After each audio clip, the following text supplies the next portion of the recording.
Video के नाम। Hello, हाँ प्रणाम नमस्कार भैया लोग, हम बबुआ बलवान आरडी फिल्म से आई। हम रउआ लोग से बतावल चाहता नहीं कि हमारे एगो वीडियो गाना आवे वाला बा, जौना गाना के नाम बा अरे जगह पड़ली हो तुम्हार, अरे कि नहीं तो जिया न हो जाए।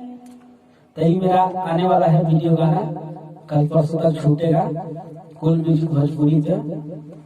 और क्या दूसरा क्या कहेंगे, ये है अभिषेक निधिराज भी गाना गाता है कुल म्यूजिक भोजपुरी पर। इनका गाना सुनिए और प्यार दुला दीजिए।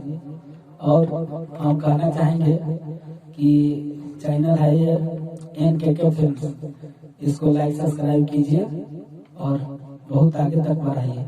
ये चैनल मेरे भैया हिलसा स्टार ये हैं नीतीश लाल यादव, इनका चैनल है NKK फिल्म। तो इसको लाइक कीजिए, सब्सक्राइब कीजिए और आगे बढ़ाइए।